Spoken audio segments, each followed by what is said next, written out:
So hey welcome back. আজকের কিন্তু আবার আমরা চলে এসেছি ক্লাস 9-এর অঙ্ক নিয়ে। আজকের কিন্তু আমরা করব ক্লাস 9-এর কোষে দেখি 18-র যে এমসিকিউগুলো রয়েছে, অর্থাৎ তোমরা এইখানে ভালো করে দেখো, 26-এর দাগের সবকটা করে ফেলবো এমসিকিউ এবং 27-এর দাগের এসিকিউগুলো কিন্তু করে ফেলবো। আর আগের ভিডিওতে পুরো আমরা 1 থেকে আলোচনা করেছিলাম, পুরো 1 থেকে কতদূর পর্যন্ত 25 সেই অঙ্কের ভিডিওগুলো তোমরা যদি না দেখে থাকো ডিসক্রিপশনের দেওয়া লিঙ্ক বা উপরে আই বাটনে ক্লিক করে কিন্তু দেখে নাও। তাহলে চলো আজকে আর একদম বেশি কথা বাড়াবো না, আজকে আমরা প্রথমেই চলে যাব 26-এর দাগের একে।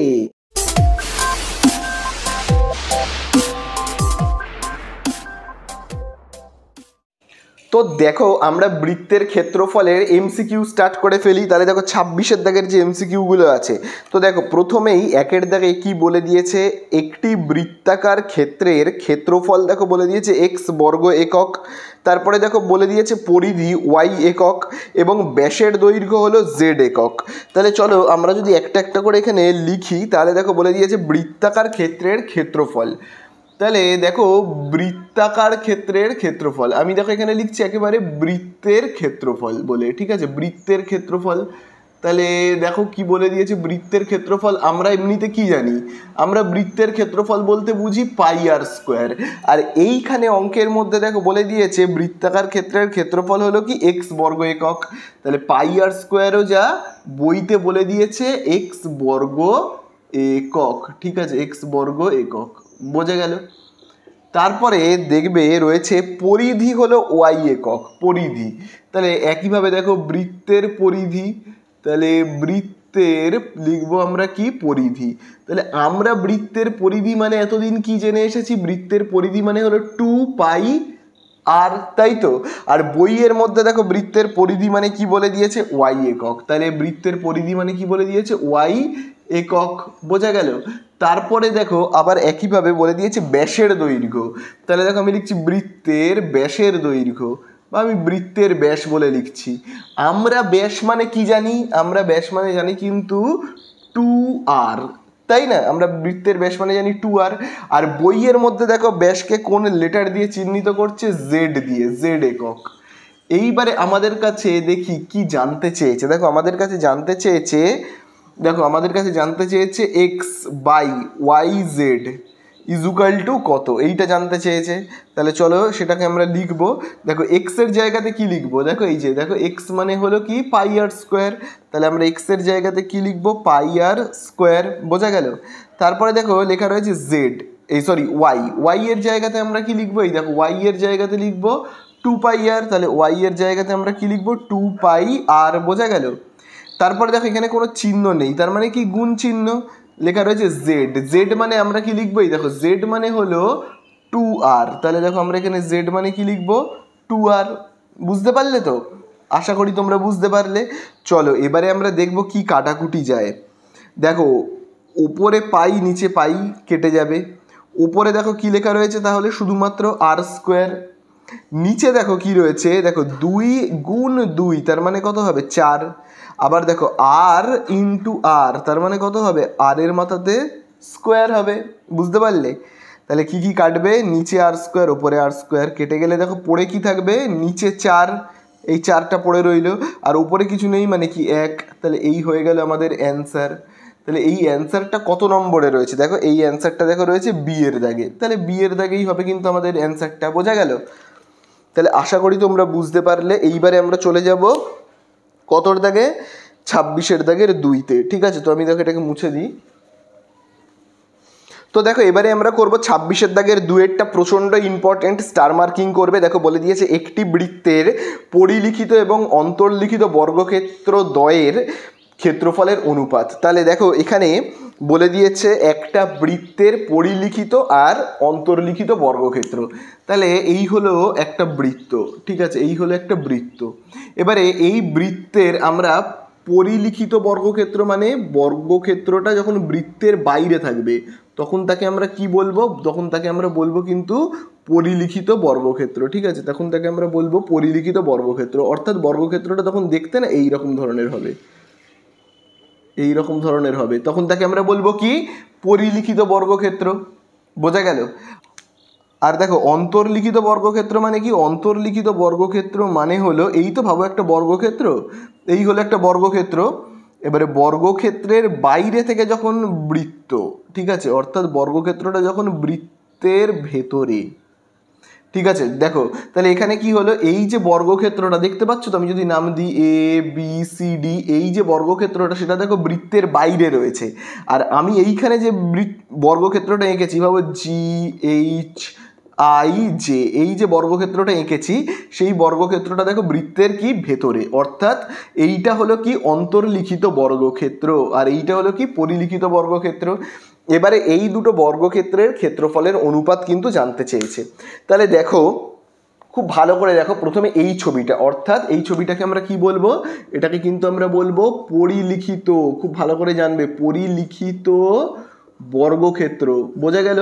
অর্থাৎ পরিলিখিত বর্গক্ষেত্র মানে কি বৃত্তের বাইরে রয়েছে। আর এইটাকে আমরা কি বলবো, এইটাকে আমরা বলবো কিন্তু অন্তর্লিখিত, এটাকে আমরা কি বলবো, অন্তর্লিখিত বর্গক্ষেত্র, অর্থাৎ বর্গক্ষেত্রটা কি বৃত্তের অন্তরে রয়েছে অর্থাৎ ভেতরে রয়েছে, বোঝা গেল? আচ্ছা, এইটার আমরা কি করব, এই বর্গক্ষেত্রটার ক্ষেত্রফল বের করব, ঠিক আছে। আর বর্গক্ষেত্রের ক্ষেত্রফলের সূত্র কি তোমরা সবাই জানো, কিন্তু বর্গক্ষেত্রের ক্ষেত্রফলের সূত্র মনে রাখবে কি হয়, বাহু স্কোয়ার, এটা তো তোমরা সবাই জানো, বাহু স্কোয়ার। যে কোনো বর্গক্ষেত্রেরই ক্ষেত্রফল বের করবার সূত্র কি, বাহু স্কোয়ার। তাহলে এইখানে এই যে বর্গক্ষেত্রটা রয়েছে তার বাহুর মাপ কত, মানে এই যে এ থেকে বি বা বি থেকে সি বা সি থেকে ডি, এই যে বাহুগুলোর মাপ কত। তো দেখো বাহুগুলোর মাপ কি হবে, খুব ভালো করে কিন্তু তোমরা দেখবে। দেখো এই যে বৃত্তটা, এইটা হলো বৃত্তের কি কেন্দ্র, কেন্দ্র থেকে আমরা এই লাইনটাকে কি বলবো, ব্যাসার্ধ। তাহলে এই বৃত্তটার ব্যাসার্ধ কত, দেখো বৃত্তটার ব্যাসার্ধ হলো কিন্তু আর, তাই না? তাহলে বৃত্তটার ব্যাস কত, বৃত্তটার তাহলে ব্যাস কত হবে, তাহলে ব্যাস হবে কিন্তু 2r, তাই না?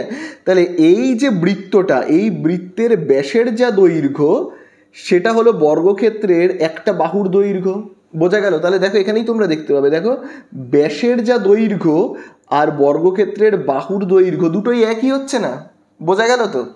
তাহলে আমরা এক্ষেত্রে কি লিখতে পারি, দেখো এক্ষেত্রে আমরা লিখতে পারি পরিলিখিত বর্গক্ষেত্রের, দেখো আমি এখানে লিখছি পরিলিখিত বর্গক্ষেত্রের, পরিলিখিত বর্গক্ষেত্রের, তাহলে আমরা কি লিখবো, দেখো পরিলিখিত বর্গক্ষেত্রের প্রত্যেকটি বাহুর দৈর্ঘ্য, প্রত্যেকটি বাহুর দৈর্ঘ্য, প্রত্যেকটি বাহুর দৈর্ঘ্য সমান সমান কি বলবো আমরা, বৃত্তের ব্যাসের দৈর্ঘ্য, সমান সমান আমরা কি বলতে পারি, বলতে পারি বৃত্তের ব্যাসের দৈর্ঘ্য, বোঝা গেল?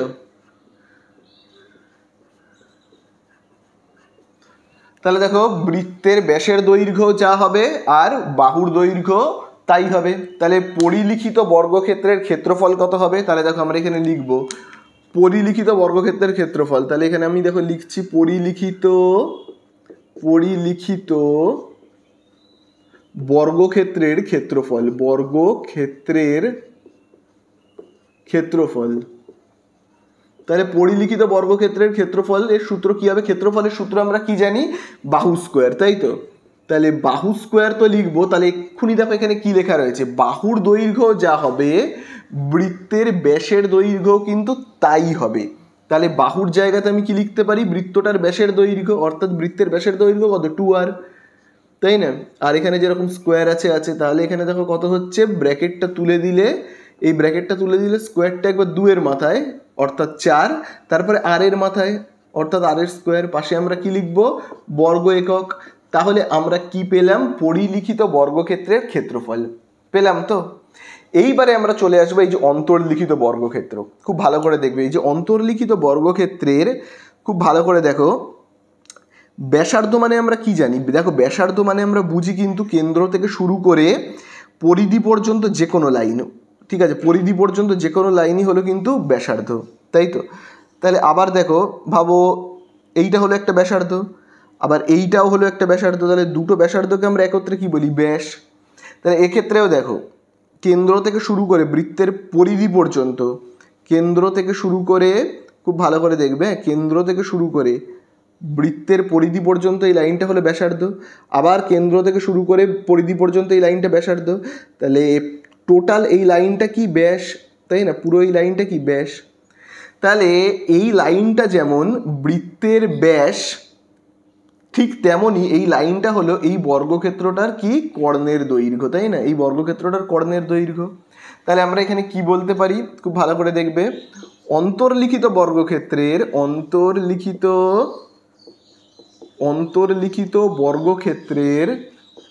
অন্তর্লিখিত বর্গক্ষেত্রের আমরা কি বলতে পারি, কর্ণের দৈর্ঘ্য ইজুকাল টু কি, বৃত্তের ব্যাস, তাই না? বৃত্তের ব্যাস বোঝা গেল? তাহলে আশা করি তোমরা বুঝতে পারলে অন্তর্লিখিত বর্গক্ষেত্রের কর্ণের দৈর্ঘ্য যা একইভাবে এই বৃত্তটার ব্যাসের দৈর্ঘ্যও কিন্তু তাই।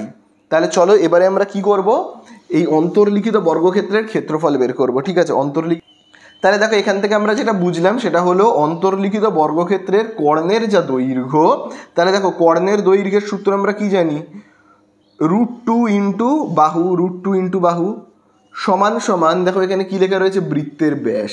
তাহলে দেখো আমরা এখানে কি লিখতে পারি, বৃত্তের ব্যাসকে আমরা কি জানি, 2r, তাই না? এরকমভাবে আমরা বলে থাকি। তাহলে দেখো বাহু ইজুকাল টু তাহলে কত হবে, তাহলে দেখো বাহু ইজুকাল টু হবে 2r, যেমন আছে। তাহলে দেখো √2টা কি গুণ রয়েছে, এই সাইডে চলে গেলে কি হবে, ভাগ। তাহলে খুব ভালো করে দেখো অন্তর্লিখিত বর্গক্ষেত্রের এই বাহুগুলোর দৈর্ঘ্য কত, এই যে বাহুগুলো, এই যে দেখো 4টে বাহু রয়েছে, এই 4টে বাহুর দৈর্ঘ্য কত, এই যে 2r/√2। তাহলে এই যে বর্গক্ষেত্রটা তার ক্ষেত্রফল যদি আমি বের করি তাহলে কি হবে, ক্ষেত্রফলটা আমি যদি বের করি তাহলে কি হবে, ক্ষেত্রফলের সূত্র আমরা কি জানি, বাহুর স্কোয়ার, তাই না? ক্ষেত্রফলের সূত্র আমরা কি জানি কিন্তু বাহুর মাথাতে স্কোয়ার। তাহলে বাহুর জায়গাতে আমরা কত বসাবো, এই দেখো বাহু কত বের করলাম, বাহু কিন্তু বের করলাম এইটা 2r/√2, এবং তার মাথাতে আমরা কি বসাবো, স্কোয়ার।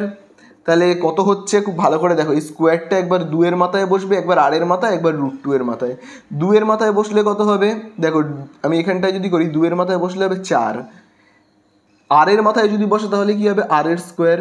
আর √2 এর মাথায় বসলে কত হবে, তোমরাই বলো, √2 এর মাথায় যদি বসে, রুটটা যেমন আছে, তাহলে দেখো এই 2 এর মাথায় যদি বসে তাহলে কত হবে, 4। তাহলে এখানে দেখো হচ্ছে কত, 4। তারপরে দেখো কি লেখা রয়েছে, r এর মাথাতে স্কোয়ার, তাহলে 4 এর রুট কত হবে, 2। তাহলে এবার কাটাকুটি করি, 2 1 কে 2, 2 2 গুণে 4, তাহলে পাচ্ছি কত আমরা, 2r স্কোয়ার। ঠিক আছে, পাশে আমরা কি লিখবো, বর্গ একক, বোঝা গেল? তাহলে আমরা দেখো এখানে পরিলিখিত বর্গক্ষেত্রের ক্ষেত্রফল কত পেয়েছি, 4r², আর অন্তর্লিখিত বর্গক্ষেত্রের ক্ষেত্রফল কত পেয়েছি, 4r², এই 2r²। ঠিক আছে, তাহলে এবারে অ্যান্সারে জানতে চেয়েছে এদের দুজনের অনুপাত, তাই তো? তাহলে আমরা দেখো এখানে উত্তরে লিখবো এইভাবে, কিভাবে উত্তরে লিখবো কিন্তু পরিলিখিত ও অন্তর্লিখিত,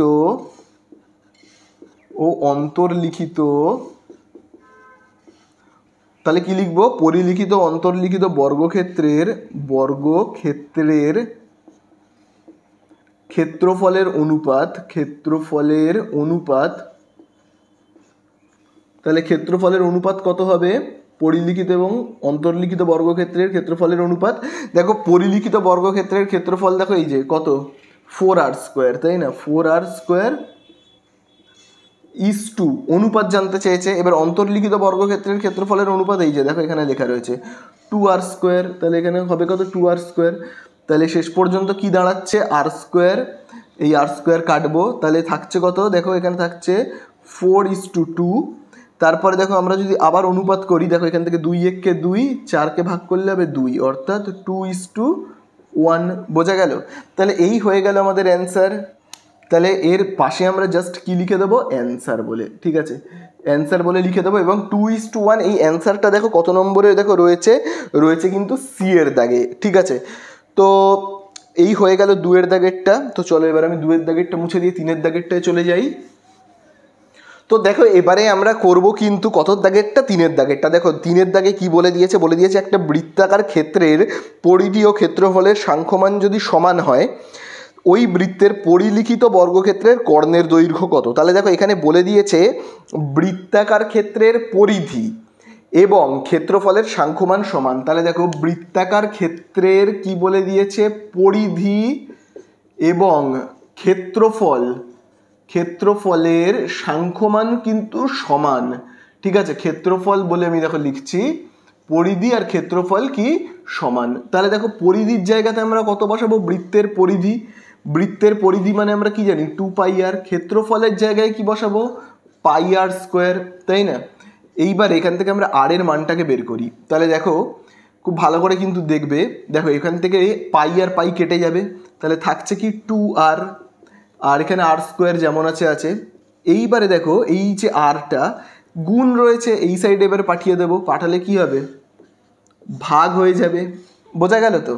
তাহলে এবারে আমরা কি করব, কাটাকুটি করি। এখান থেকে যদি একটা আর কাটে আর এখান থেকে একটা আর কাটলে আর একটা আর পড়ে থাকবে। তাহলে r = কত, 2। তাহলে আমি এখানে লিখছি কত, r = 2। তার মানে বৃত্তের ব্যাসার্ধ হলো 2। এইবারে দেখো এখানে বলে দিয়েছে ওই বৃত্তের পরিলিখিত বর্গক্ষেত্রের।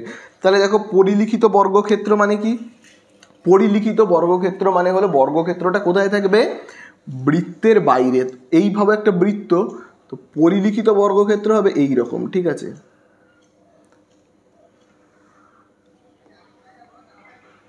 তাহলে এই হলো একটা পরিলিখিত বর্গক্ষেত্র। তাহলে এই যে বৃত্তটা রয়েছে, বৃত্তটার ব্যাসার্ধ অর্থাৎ r = দেখো আমরা কত পেয়েছি, 2। তাহলে ব্যাসার্ধ কত পেয়েছি আমরা, 2। এইবারে আমাদের কাছে জানতে কি চেয়েছে, আমাদের কাছে জানতে চেয়েছে কিন্তু এই যে বর্গক্ষেত্রটা রয়েছে, এই বর্গক্ষেত্রটার কি জানতে চেয়েছে, কর্ণের দৈর্ঘ্য, তাই তো।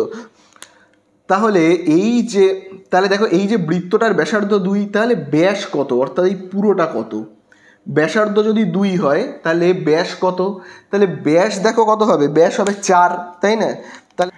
তাহলে দেখো আমি এখানে লিখছি বৃত্তটির ব্যাসার্ধ। তাহলে দেখো আমি এখানে লিখছি বৃত্তটির ব্যাসার্ধ 2 হলে ব্যাস কত, ব্যাসের দৈর্ঘ্য হলে ব্যাসের দৈর্ঘ্য তাহলে কত হবে বলো তো, তাহলে ব্যাসার্ধের দ্বিগুণ হবে। তাহলে অর্থাৎ ব্যাসার্ধ যদি হয় 2, ঠিক আছে, ব্যাসার্ধ যদি হয় 2, তাহলে ব্যাস কত হবে, আরও 2 গুণ করব, অর্থাৎ কত হবে, 4। তাহলে হবে কত, 4 একক। তাহলে এইবারে খুব ভালো করে দেখো, পুরো ব্যাসের দৈর্ঘ্য মানে হলো এইখান থেকে পুরো এতটার মাপ যদি হয় 4, তাহলে বর্গক্ষেত্রটারও কি এক একটা বাহুর দৈর্ঘ্য হবে 4। দেখো এই বাহুটার মাপ যদি হয় 4, তাহলে এই বাহুটার মাপও কত হবে, 4 হবে, তাই না। আর এই বাহুটার মাপ 4 হলে এই বাহুটার মাপও 4, এই বাহুটার মাপও 4, এই বাহুটার মাপও 4, তাই না। তাহলে বর্গক্ষেত্রের প্রত্যেকটা বাহুর দৈর্ঘ্য কত পেলাম, 4 করে। তাহলে আমরা লিখব অতএব বর্গক্ষেত্রের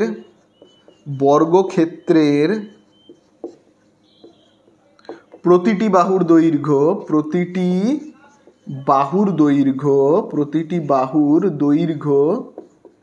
কি লিখবো আমরা, প্রতিটি বাহুর দৈর্ঘ্য 4 একক হলে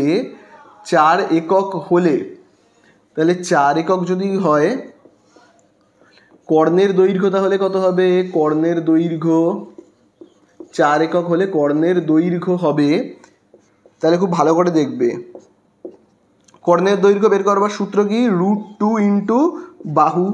তাহলে কত লিখবো আমরা, √2 ইন্টু বাহুর জায়গাতে কত লিখবো, 4। তাহলে কত হবে, এখানে গুণ করলে খুব ভালো করে দেখবে, 4-এর সঙ্গে তো √2 ওইভাবে গুণ করা যাবে না, কারণ দেখো 4-এর মাথায় রুট নেই, তাই জন্য জাস্ট পাশাপাশি বসে যাবে, 4√2 একক বলে আমরা লিখবো। ঠিক আছে, অর্থাৎ এই যে কর্ণটার মাপ কত হবে কিন্তু 4√2। বোঝা গেল তো। দেখো এই আমাদের হয়ে গেল 3-এর দাগের অঙ্কটা শেষ। তাহলে দেখো 4√2 কত নম্বর অপশানে দেখো রয়েছে, সি নাম্বার অপশানে কিন্তু রয়েছে। ঠিক আছে, তাহলে এই হয়ে গেল আমাদের কতটা, 4-এর দাগের 3-এর দাগেরটা। এরপরে আমরা চলে যাব 4-এর দাগে। তো আমি এটাকে মুছে দিচ্ছি। তো দেখো এবারে আমরা করব 4 দাগের অঙ্কটা, প্রচণ্ড ইম্পর্টেন্ট, স্টার মার্কিং করবে। দেখো বলে দিয়েছে একটি সমবাহু ত্রিভুজের পরিলিখিত এবং অন্তর্লিখিত বৃত্তাকার ক্ষেত্রের ক্ষেত্রফলের অনুপাত কত। তাহলে দেখো বলে দিয়েছে একটা সমবাহু ত্রিভুজ, তাহলে সমবাহু ত্রিভুজ মানে যে ত্রিভুজের সবকটা বাহু সমান তাকে আমরা বলি কি সমবাহু ত্রিভুজ। তাহলে এই হলো ভাবো একটা সমবাহু ত্রিভুজ। তো আমি এর বাইরে থেকে একটা বৃত্ত আঁকছি যেটাকে আমরা বলে থাকি কি পরিলিখিত বৃত্ত, ঠিক আছে। তাহলে এই হলো একটা পরিলিখিত বৃত্ত, আর আমি এই ত্রিভুজটার নাম দিই এ বি আর এই জায়গাটাতে নাম দিচ্ছি সি। এবারে একটা অন্তর্লিখিত বৃত্ত আঁকবো। অন্তর্লিখিত বৃত্ত মানে যেটা ত্রিভুজের ভেতরে থাকবে, এরকমভাবে আমি একটা বৃত্তকে আঁকছি, ঠিক আছে। তো এই হলো একটা দেখো বাইরে থেকে বৃত্ত যেটা পরিলিখিত, আর একটা ভেতর থেকে বৃত্ত যেটা অন্তর্লিখিত। এবার এই দুটো বৃত্তের ক্ষেত্রফলের অনুপাত জানতে চেয়েছে। তো সেইটা করবার আগে তোমরা আগে এইটা ভালো করে জেনে নেবে, এই তো একটা সমবাহু ত্রিভুজ, এই হলো একটা সমবাহু ত্রিভুজ। সমবাহু ত্রিভুজের সর্বদা মনে রাখবে সমবাহু ত্রিভুজের এটাকে আমরা কি বলি উচ্চতা, তাই তো। তো সমবাহু ত্রিভুজের উচ্চতা বের করবার সূত্র আমরা কি জানি, সমবাহু ত্রিভুজের উচ্চতা বের করবার সূত্র কিন্তু আমরা জানি √3/2 ইন্টু কি বাহু। এটা কিন্তু খুব ভালো করে তোমরা জানবে। তাহলে এখানেও একটা সমবাহু ত্রিভুজ রয়েছে, যার এই হলো একটা সমবাহু ত্রিভুজ, এই হলো তার উচ্চতা, ঠিক আছে। আচ্ছা এইবারে আমি না এই জায়গাটাতে নাম দিচ্ছি ডি বলে, ঠিক আছে। উচ্চতার নাম হলো কি এডি। এইবারে আরেকটা কথা জানবে, সেটা হলো সমবাহু ত্রিভুজের, ভাবো এই হলো একটা সমবাহু ত্রিভুজ, ঠিক আছে। সমবাহু ত্রিভুজের উচ্চতা কত অনুপাতে বিভক্ত থাকে, তোমরা কিন্তু এটা আগে করেছো, ঠিক আছে। মনে রাখবে সমবাহু ত্রিভুজের উচ্চতা, আমি যদি আরেকটা সমবাহু ত্রিভুজকে আঁকি, তো এই তো সমবাহু ত্রিভুজ, তার উচ্চতাটা মনে রাখবে 2:1 অনুপাতে বিভক্ত হয়, ঠিক আছে। 2:1, অর্থাৎ এই যে বিন্দুটা দেখতে পাচ্ছ তো, এইখান থেকে এই বিন্দু থেকে এতটা পর্যন্ত হলো কত 2, আবার এইখান থেকে এতটা হলো কি 1। মনে রাখবে 2:1 অনুপাত, এটা তোমরা আগেও জেনেছো। তাহলে এখানেও ঠিক আমরা তাই করব। দেখো এই যে এ থেকে ভাবো পুরো ভাবো এই জায়গাটার নাম দিচ্ছি ও, তাহলে এই এ থেকে ও পর্যন্ত হলো 2, আবার মনে রাখবে এই যে ও থেকে ডি পর্যন্ত হলো 1, ঠিক আছে, বোঝা গেল। তাহলে এই যে উচ্চতাটার পুরো নাম দেখো কি এ থেকে ও ডি, এ থেকে ডি, উচ্চতার নাম হলো কি এ থেকে ডি। সেটা কত অনুপাতে বিভক্ত সর্বদা মনে রাখবে 2:1। এবারে দেখো 2 মানে কি এই যে এ থেকে ও পর্যন্ত এতটা হলো 2, আবার ও থেকে ডি পর্যন্ত এটা হলো কত 1, বোঝা গেল। তাহলে এইবারে খুব ভালো করে দেখো, এই যে ত্রিভুজের উচ্চতাটাকে আমরা যদি একটু লিখে ফেলি তাহলে ব্যাপারটা দেখি কেমন হয়। তাহলে দেখো এর উচ্চতাটাকে আমরা একটু লিখে ফেলি এরকমভাবে, যে লিখবো এবিসি সমবাহু ত্রিভুজের, এবিসি সমবাহু ত্রিভুজের উচ্চতা, সমবাহু ত্রিভুজের উচ্চতা। তাহলে সমবাহু ত্রিভুজের উচ্চতা বলে আমরা দেখো এখানে লিখবো। তাহলে উচ্চতার সূত্র আমরা কি জানি, √3/2 ইন্টু এ বলে লিখছি। এ মানে হলো কি, এ মানে হলো বাহু, পাশে দেখো আমি লিখছি বাহুকে আমি এ ধরে নিচ্ছি, ঠিক আছে। ত্রিভুজের বাহুগুলোকে আমি কি ধরে নিচ্ছি, এ ধরে নিয়েছি, ঠিক আছে। তাহলে √3 আর এ কে যদি আমি গুণ করি তাহলে কি হবে, √3a/2, বোঝা গেল। এই এত একক, এটা হলো কি ত্রিভুজের টোটাল উচ্চতাটা, অর্থাৎ এ থেকে ডি এর মাপ, হলো কত √3a/2, ঠিক আছে। এইবারে খুব ভালো করে দেখো, এই যে তোমরা দেখো পরিবৃত্তটা রয়েছে না, অর্থাৎ বাইরে থেকে এই যে বৃত্তটা, তার ব্যাসার্ধ কোনটা বলো তো, খুব ভালো করে দেখবে। তার ব্যাসার্ধ হলো এই ও থেকে এ পর্যন্ত, বোঝা গেল। আবারও বলছি, পরিবৃত্তটা অর্থাৎ ত্রিভুজের বাইরে থেকে যে বৃত্তটা রয়েছে তার ব্যাসার্ধ হলো এই যে এই কেন্দ্র থেকে এই পুরো পরিধি পর্যন্ত, বোঝা গেল। আর ভেতরের এই যে বৃত্তটা রয়েছে অর্থাৎ অন্তর্বৃত্ত, তার ব্যাসার্ধ কোনটা, দেখো ব্যাসার্ধ মানে আমরা কি জানি, কেন্দ্র থেকে পরিধি পর্যন্ত লাইনকে আমরা বলি ব্যাসার্ধ। তাহলে দেখো ছোট বৃত্তটা অর্থাৎ ত্রিভুজের ভেতরে যে বৃত্তটা রয়েছে, তাহলে দেখো কেন্দ্র থেকে এই পরিধি পর্যন্ত লাইন, তাহলে এইটা হলো ব্যাসার্ধ। আবার কেন্দ্র থেকে পরিধি পর্যন্ত লাইন, এটা হলো বড় বৃত্তটার ব্যাসার্ধ, বোঝা গেল তো। তাহলে বুঝতে পারলে কেন্দ্র থেকে পরিধি পর্যন্ত, বড় বৃত্তের পরিধি পর্যন্ত গেছে যে লাইনটা, সেটা হলো বড় বৃত্তের ব্যাসার্ধ। আর কেন্দ্র থেকে পরিধি পর্যন্ত লাইন গেছে ছোট বৃত্তের, দেখো এটা ওডি, এটা হলো ছোট বৃত্তের ব্যাসার্ধ। বোঝা গেল? তাহলে দেখো আমরা এবারে কি করব, তাহলে বড় বৃত্তের ব্যাসার্ধ মানে কত 2, ছোট বৃত্তের ব্যাসার্ধ মানে কত 1। তাহলে এটা তো অনুপাতটা, তাহলে অ্যাকচুয়াল মাপটা তো এবারে বের করতে হবে, তাই না? তাহলে আমরা এখানে এবারে লিখব পরিলিখিত, তাহলে দেখো পরিলিখিত, আমরা এখানে লিখব কি পরিলিখিত বৃত্তের ব্যাসার্ধ। তাহলে পরিলিখিত বৃত্তের ব্যাসার্ধ কত হবে বলো? পরিলিখিত বৃত্তের ব্যাসার্ধ, তাহলে ব্যাসার্ধ হবে টোটাল এ থেকে পুরো ডি, পুরো একদম দেখো এই যে পুরো এ থেকে পুরো একদম এই যে ডি পর্যন্ত, তার মাপ কত? তার মাপ হলো কিন্তু √3a/2। তার মধ্যে বড় বৃত্তটার, খুব ভালো করে দেখবে, বড় বৃত্তটার ব্যাসার্ধ মানে কোনটা? দেখো বড় বৃত্তটার ব্যাসার্ধ মানে হলো এই যে এ থেকে ও পর্যন্ত, অর্থাৎ 2। বোঝা গেল? অর্থাৎ 2। আর নিচে কত লিখবো? 2 আর 1কে যোগ করে কত লিখবো? 3। বোঝা গেল? তাহলে 2 আর 2 কাটা গেল, তাহলে থাকছে কত? √3a/ কত 3, এই এত একক। বোঝা গেল? এবার একইভাবে দেখো আমরা লিখবো অন্তর্লিখিত। এবার আমরা কি লিখবো? অন্তর্লিখিত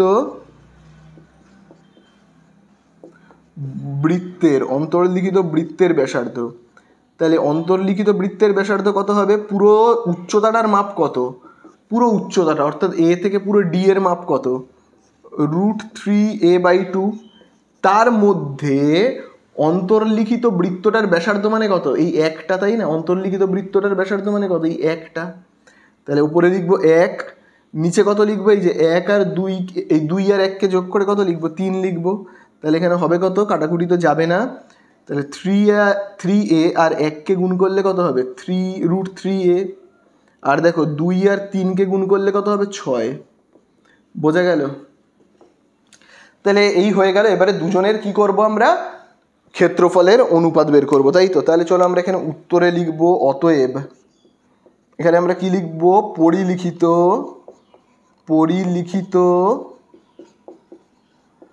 ও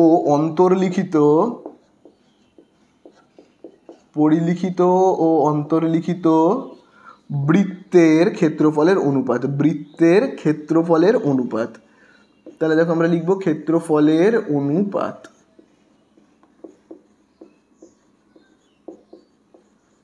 তাহলে দেখো তোমরা খুব ভালো করে দেখবে, তাহলে অনুপাত লিখব। তাহলে দেখো এইবারে আমাদেরকে প্রথমে কি লিখতে হবে? পরিলিখিত বৃত্তের ক্ষেত্রফল, তারপরে তার অনুপাতটা। তাহলে পরিলিখিত বৃত্তের ক্ষেত্রফল, তাহলে দেখো বৃত্তের ক্ষেত্রফল মানেই তার সূত্র আমরা কি জানি? বৃত্তের ক্ষেত্রফল মানেই তার সূত্র আমরা কি জানি? জানি কি পাই, তারপর r², আর মানে কি? ব্যাসার্ধের স্কোয়ার। তাহলে পরিলিখিত যে বৃত্তটা রয়েছে তার ব্যাসার্ধ কত? এই দেখো পরিলিখিত বৃত্তের ব্যাসার্ধ, এই দেখো লেখা রয়েছে, দেখতে পাচ্ছ? পরিলিখিত বৃত্তের ব্যাসার্ধ কত লেখা রয়েছে? পরিলিখিত বৃত্তের ব্যাসার্ধ √3a/3।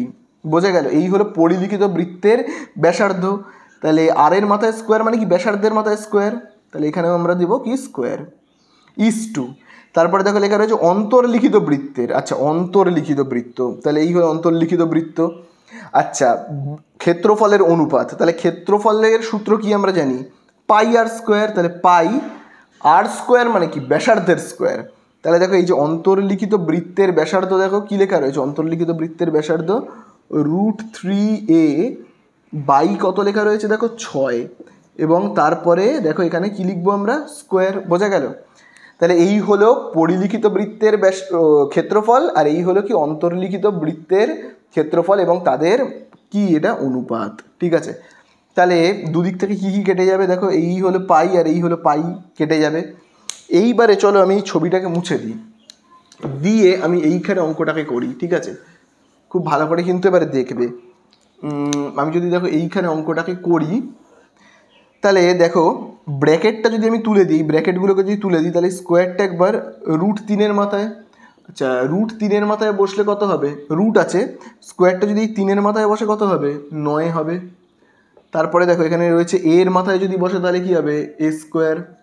আবার দেখো এখানে যদি 3-এর মাথায় বসে কত হবে? 9 হবে = আবার দেখো এখানে স্কোয়ারটা যদি রুট যেমন আছে 3-এর মাথায় বসলে কত হবে 9, এর মাথায় বসলে হবে স্কোয়ার, 6-এর মাথায় বসলে কত হবে 36।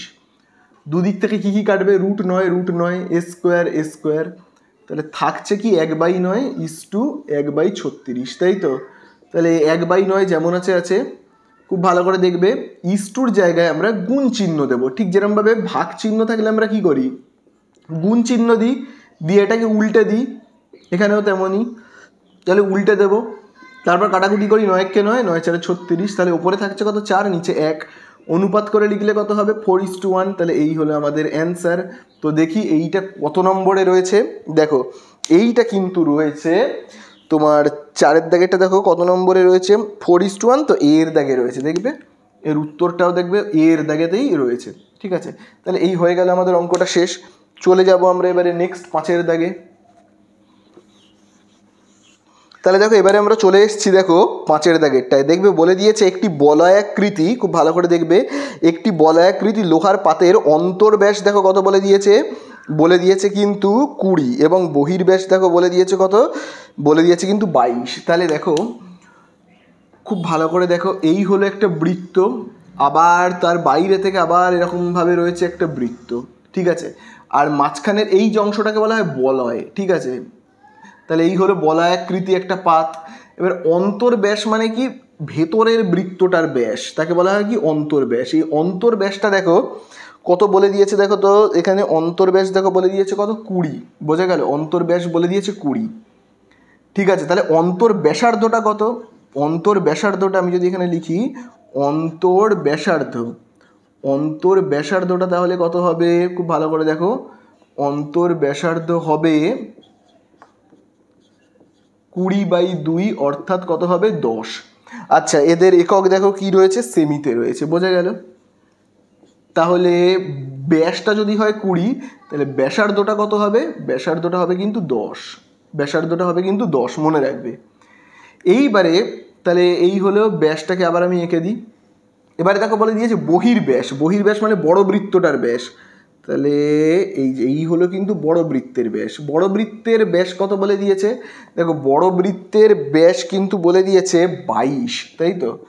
তাহলে 22 যদি বড় বৃত্তের ব্যাস হয়, তাহলে বহির ব্যাসার্ধ কত হবে, বহির ব্যাস যদি হয় 22, তাহলে বহির ব্যাসার্ধ কত হবে, ব্যাসার্ধকে আমি ক্যাপিটাল লেটারে আর দিয়ে চিহ্নিত করছি, অর্থাৎ ব্যাসার্ধ মানে কি, কেন্দ্র থেকে শুরু করে পরিধি পর্যন্ত যে কোনো লাইন। তাহলে দেখো এই যে কেন্দ্র থেকে শুরু করে পরিধি পর্যন্ত যে কোনো লাইন, তাই না। তাহলে কত হবে, 22কে 2 দিয়ে ভাগ করলে হবে 11 সেমি। তাহলে অ্যান্সারে আমাদের কাছে কি জানতে চেয়েছে দেখি তো, আমাদের কাছে অ্যান্সারে দেখবে জানতে চেয়েছে লোহার, এখানে বলেছে বলয়টিতে পাত কত আছে, অর্থাৎ এইখানে কতটা পাত আছে বা লোহা আছে, এই অংশটাতে কতটা পাত বা লোহা আছে জানতে চেয়েছে। তাহলে আমরা কি করে বের করব, বড় বৃত্তটার ক্ষেত্রফল থেকে আমরা কি করব, এই ছোট বৃত্তটার ক্ষেত্রফলকে বিয়োগ করব, তাই না, ছোট বৃত্তটার ক্ষেত্রফলকে বিয়োগ করব, তাহলে এই পাতগুলোর মাপ পেয়ে যাব, তাই না। তাহলে চলো সেটাই আমরা করি। তাহলে দেখো আমাদের কাছে অ্যান্সারে জানতে চাই যে বলয়টিতে লোহার পাত কত আছে। তাহলে আমরা এরকমভাবে লিখব, বলয়টিতে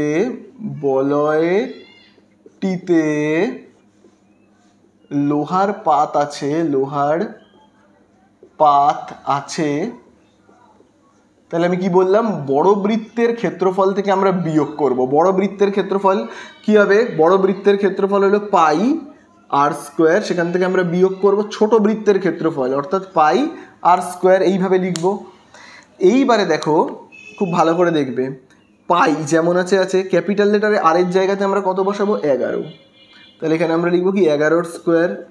আবার দেখো পাই স্মল লেটারে আরের জায়গায় আমরা কি লিখবো, 10, তাহলে আমরা কি লিখবো 10 স্কোয়ার, বোঝা গেল। এবারে আমরা কমন নেব, দেখো এখানেও পাই, অর্থাৎ পাই মানে কি 22-এর সাথে কমন নিলে এখানে থাকবে কিন্তু 11 স্কোয়ার মাইনাস, এখানে দেখো কত থাকছে 10 স্কোয়ার, ঠিক আছে। তাহলে 22/7 যেমন আছে এটাকে আমরা এ স্কোয়ার মাইনাস বি স্কোয়ারের সূত্রে ভাঙবো, এটা হলো এ আর এটা হলো কি বি, এ স্কোয়ার মাইনাস বি স্কোয়ারের সূত্রে ভাঙলে কি হবে, এ plus B A minus B, বোঝা গেল। তাহলে কত হচ্ছে 22/7, এখানে আমরা কি দেবো, গুণ চিহ্ন। তাহলে দেখো 11 আর 10কে গুণ করলে কত হবে 21, 11 থেকে 10কে বিয়োগ করলে কত হবে 1, তাহলে দেখো 7 একে 7, 7 3 21 কাটলাম, 22 ইন্টু 3 কত হবে 66। আর যেহেতু আমরা এটা দেখো কি বের করছি, বলয়টিতে লোহার পাত আছে, মানে এই বলয়টার ক্ষেত্রফল, এই জায়গাটার ক্ষেত্রফল বের করছি, বোঝা গেল? তাহলে এখানে আমরা কি লিখবো, বর্গ সেমি। তাহলে আশা করি তোমরা বুঝতে পারলে। দেখি এটা কত নম্বর অপশানে রয়েছে, দেখবে সি এর দাগে কিন্তু দেওয়া রয়েছে, ঠিক আছে? তাহলে এই কিন্তু আমাদের হয়ে গেল 26-এর দাগগুলো। এবারে আমরা চলে যাব কত দাগে, 27-এর দাগে, ঠিক আছে? তো দেখো এবারে আমরা করব 27-এর দাগেরগুলো। তো দেখো 27-এর দাগের একে কি বলে দিয়েছে, একটি বৃত্তাকার ক্ষেত্রের ব্যাসার্ধের দৈর্ঘ্য 10% বৃদ্ধি করা হলে বৃত্তাকার ক্ষেত্রের ক্ষেত্রফল শতকরা কত বৃদ্ধি পায়। অঙ্কটায় কিন্তু তোমরা স্টার মার্কিং করবে, প্রচণ্ড ইম্পর্টেন্ট অঙ্ক। 27-এর দাগের 1 আর 2 প্রচণ্ড ইম্পর্টেন্ট অঙ্ক, স্টার মার্কিং করবে। তাহলে দেখো প্রথমেই কি বলে দিয়েছে, যে একটা বৃত্তের ক্ষেত্রফল, এই বৃত্তের ব্যাসার্ধকে 10% বৃদ্ধি করা হলো। তার মানে ধরে নেওয়া যাক এই হলো একটা বৃত্ত, ঠিক আছে? সেই বৃত্তের ব্যাসার্ধ হলো, ভাবো এইটা, ব্যাসার্ধের মাপ যে কত আমি জানি না, আমি ধরে নিচ্ছি ব্যাসার্ধের মাপ হলো আর, ঠিক আছে? তো এই ব্যাসার্ধটাকে এবারে অনেকটা বড় করা হবে। ব্যাসার্ধটা এখন যতটা, তার থেকে 10% বাড়িয়ে দেওয়া হবে, ঠিক আছে? 10% কী হবে, বাড়িয়ে দেওয়া হবে। মানে ভাবো এই ব্যাসার্ধটার মাপ যদি 100 হয়, তাহলে এইবারে আমরা যে বৃত্তটা আঁকবো সেই ব্যাসার্ধটার মাপ কত হবে, 10% বাড়িয়ে দেওয়া হবে, মানে কি হবে 110 হবে। বোঝা গেল তো, এরকম ব্যাপার। এইবারে এই বৃত্তটার ব্যাসার্ধ যে 100, সেটা তো আমি শিওর নই, তাই না? এটা তো আমি আন্দাজে ধরে নিচ্ছি। তাহলে আন্দাজে তো এরকমভাবে কোনো নাম্বার ধরা যায় না, তাই জন্য আমি ধরে নিচ্ছি এই বৃত্তটার ব্যাসার্ধ হলো কত, আর, ঠিক আছে? আর এই বৃত্তটার ব্যাসার্ধকে কি করা হবে, এই বৃত্তের যে ব্যাসার্ধ তার 10% বাড়িয়ে নেওয়া হবে, ঠিক আছে? তো 10% বাড়িয়ে নেওয়া হবে মানে কতটা, সেটা আমরা চলো আগে দেখি। তো দেখো আমি না আগে এই বৃত্তটার ব্যাসার্ধ যেহেতু আর, তাহলে এই বৃত্তটার ক্ষেত্রফল কি হবে। তো দেখো আমি প্রথমেই লিখছি, মনে করি, দেখো আমি প্রথমেই লিখবো, মনে করি কোনো বৃত্তের ক্ষেত্রফল, কোনো বৃত্তের ব্যাসার্ধ লিখি, হ্যাঁ, কোনো বৃত্তের ব্যাসার্ধ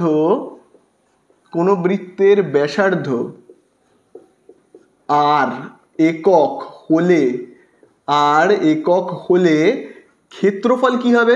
আমরা জানি বৃত্তের ক্ষেত্রফল কি হয়, যদি তার ব্যাসার্ধটা আর হয় তাহলে তার ক্ষেত্রফল কি হয়, এই বৃত্তটার ক্ষেত্রফল কি হবে, আমরা সবাই তো জানি পাই আর স্কোয়ার, তাই তো? বোঝা গেল তো, পাই আর স্কোয়ার। পাশে আমরা কি লিখবো, বর্গ একক, পাশে জায়গা নেই বলে আমি নিচে লিখছি, ঠিক আছে, বর্গ একক। এইবারে এই যে বৃত্তটা, এই বৃত্তটার যে ব্যাসার্ধটা না, তাকে 10% বৃদ্ধি করা হবে, ঠিক আছে? তাহলে এই যে বৃত্তটা, তার ব্যাসার্ধকে কি করা হবে, 10% বৃদ্ধি করা হবে। অর্থাৎ এইবারে ব্যাসার্ধটা কেমন হয়ে যাবে, 10% বৃদ্ধি করা হবে মানে কি, এখন যে ব্যাসার্ধের মাপ তার থেকে ব্যাসার্ধটা কিছুটা হলেও কি হবে, বৃদ্ধি পেয়ে যাবে। অর্থাৎ তাহলে কি বৃত্তটাও অনেকটা বড় হয়ে যাবে। বোঝা গেল তো?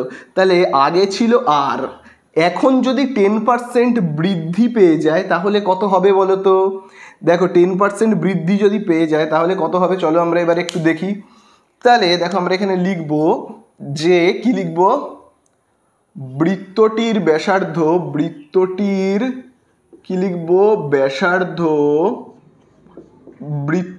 ব্যাসার্ধ 10% বৃদ্ধি পেলে হবে। তাহলে বলো কত হবে। দেখো কতটা বৃদ্ধি পাচ্ছে, 10%, ঠিক আছে? অর্থাৎ 10% বৃদ্ধি পাচ্ছে। তো আগে দেখো ব্যাসার্ধ কত ছিল আর, তার 10%, অর্থাৎ আর ইন্টু কত লিখবো আমরা, 10% বলে আমরা নিচে কত লিখবো, 100, ঠিক আছে? তাহলে এইটুকুনি কি হচ্ছে বলো তো, বৃদ্ধি পাচ্ছে। আর আগে কতটা মাপ ছিল, আগে দেখো আগে মাপ ছিল কিন্তু আর, ঠিক আছে? আগে এই যে ব্যাসার্ধটার মাপ ছিল আর, আগে ছিল আর এখন বৃদ্ধি পেল এই অংশটা। তাহলে দুটোকে তো আমরা যোগ করে তবে পাবো এখন ব্যাসার্ধটা কত হয়েছে, বোঝা গেল তো? খুব ভালো করে কিন্তু তোমরা বুঝবে। ভাবো এই বৃত্তটার ব্যাসার্ধ ছিল 100, এখন যদি 10% বৃদ্ধি পায়, বৃদ্ধি পায় তাহলে এই বৃত্তটার ব্যাসার্ধ কত হবে? এইটার মাপ হলো 100, এইটা হলো কি 10% বৃদ্ধি পেয়েছে, 100-র 10% বৃদ্ধি পেয়েছে, তাহলে এইটার মাপ কত? এইটার মাপ নিশ্চয়ই শুধু 10 হবে না, 10টুকুনি বৃদ্ধি পেয়েছে, বেড়ে গেছে 10। তাহলে আগে কত ছিল? আগে তো 100, আর এখন 10 বেড়ে গেল, তাহলে এখন দাঁড়ালো কত ব্যাপারটা? 100 আগে ছিল আর এখন 10 বেড়ে গেল, তার মানে এখন ব্যাসার্ধ কত? 110, তাই না? তাহলে আমরা কি করি? আগের যে মাপ তার সঙ্গে দেখো যোগ করি কতটা বেড়ে গেল। এখানেও ঠিক তাই, আগের যে মাপ তার সঙ্গে আমরা যোগ করি কতটা বৃদ্ধি পেল। বোঝা গেল তো? তাহলে দেখো কি হবে, এখানে যদি আমরা কাটাকুটি করি তাহলে দেখো 0 আর 0 কাটবে, তাহলে এখানে দেখো আমরা পাচ্ছি কত, আমি সাইডটাতেই করি, হ্যাঁ, আর প্লাস, তাহলে দেখো আর 1কে গুণ করলে কত হবে? আর এখানে দেখো কত রয়েছে? 10। বোঝা গেল তো? এবারে এই যে আর প্লাস r/10কে আমি যদি যোগ করি, আমি রাফে এখানে যোগ করছি, ঠিক আছে? তাহলে দেখি যোগ করলে কত হচ্ছে। এখানে আর এর নিচে কিছু নেই মানে কি 1, তাহলে 1 আর 10-এর লসাগু কত হবে? 10। এবার কোনাকুনি গুণ করি, হ্যাঁ, 10 আর rকে গুণ করলে কত হবে? 10r, আর 1-এর সঙ্গে rকে যদি আমি গুণ করি তাহলে কত হবে? r হবে, অর্থাৎ এখানে আমরা পাচ্ছি 10r আর rকে যোগ করলে হবে 11r, আর দেখো নিচে কত রয়েছে? 10। তাহলে আমরা এখানে শেষ পর্যন্ত পাচ্ছি কত? দেখো এখানে আমি শেষ পর্যন্ত পাচ্ছি, আমি এখানটাতে লিখি, হ্যাঁ, আমরা এখানে শেষ পর্যন্ত পাচ্ছি কত? 11r/10 একক, ঠিক আছে? 11r/10 একক, ঠিক আছে? বোঝা গেল? তাহলে এখন ব্যাসার্ধটা বৃদ্ধি পেয়ে কত হয়েছে দেখি তো, খুব ভালো করে দেখবে। ব্যাসার্ধটা এখন বৃদ্ধি পেয়ে কত হলো? আগে ব্যাসার্ধটা ছিল কত? আর, ঠিক আছে? আগে ব্যাসার্ধ কত ছিল? আর। এখন কি হয়েছে? 10% বৃদ্ধি পেয়েছে, তাহলে 10% বৃদ্ধি পেয়ে এখন ব্যাসার্ধটা অনেকটা বড় হয়ে গেছে। কত হয়েছে এখন? হয়েছে কিন্তু 11r/10। বোঝা গেল? আর আগে ছিল শুধু আর, এখন হয়েছে 11r/10। তাহলে এইটার যেমন ক্ষেত্রফল ছিল πr², তাহলে এবার দেখবো এইটার ক্ষেত্রফল কত, এই বৃত্তটার ক্ষেত্রফল কত, ঠিক আছে? তাহলে এবারে আমরা লিখবো অতএব বৃত্তের ক্ষেত্রফল। তাহলে দেখো আমরা এবার কি লিখবো? বৃত্তের ক্ষেত্রফল। তাহলে দেখো বৃত্তের ক্ষেত্রফলের সূত্র আমরা কি জানি? বৃত্তের ক্ষেত্রফলের সূত্র আমরা জানি πr², অর্থাৎ পাই ব্যাসার্ধের স্কোয়ার, তাই না? তাহলে এখানেও লিখবো পাই ব্যাসার্ধের স্কোয়ার। তাহলে এই বৃত্তটার ব্যাসার্ধ কত? এই বৃত্তটার ব্যাসার্ধ আর ছিল, এই বৃত্তটার ব্যাসার্ধ কত? 11r/10, তাই না? তাহলে এখানে আমরা কি লিখবো? লিখবো কিন্তু 11r/10, তার মাথাতে স্কোয়ার, ঠিক আছে? বোঝা গেল? তাহলে চলো ব্র্যাকেটটাকে যদি আমরা তুলে দিই তাহলে স্কোয়ারটা 11-র মাথায় বসবে, ঠিক আছে? 11-র মাথায় বসবে। আগে পাইটাকে লিখি, এই পাইটাকে লিখলাম। 11-র মাথায় বসলে কত হবে? 11-র স্কোয়ার 121। আর এর মাথায় বসবে r², আর 10-এর মাথায় বসলে কত হবে? 10-এর মাথায় বসলে হবে 100। পাশে আমরা কি লিখবো? বর্গ একক। বোঝা গেল? তাহলে দেখো আগের ক্ষেত্রফল কত ছিল? πr², আর এখনকার ক্ষেত্রফল কি হলো? π121 r²/100। তাহলে আগের ক্ষেত্রফলের থেকে এখনকার ক্ষেত্রফল অনেকটা বেড়ে গেছে না? কতটা বেড়ে গেছে সেইটা আমাদেরকে বের করতে হবে, কতটা বৃদ্ধি পেয়েছে। তাহলে চলো আমরা লিখব অতএব ক্ষেত্রফল বৃদ্ধি পেয়েছে, ক্ষেত্রফল বৃদ্ধি পেয়েছে,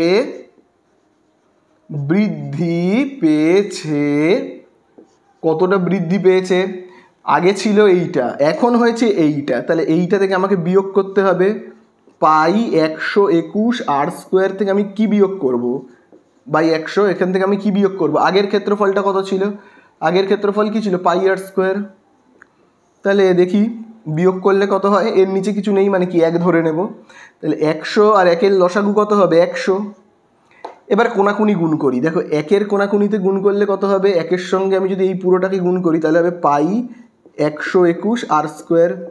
এবার 100-র সঙ্গে আমি যদি এইটাকে গুণ করি তাহলে কত হবে? 100 πr²। বোঝা গেল তো?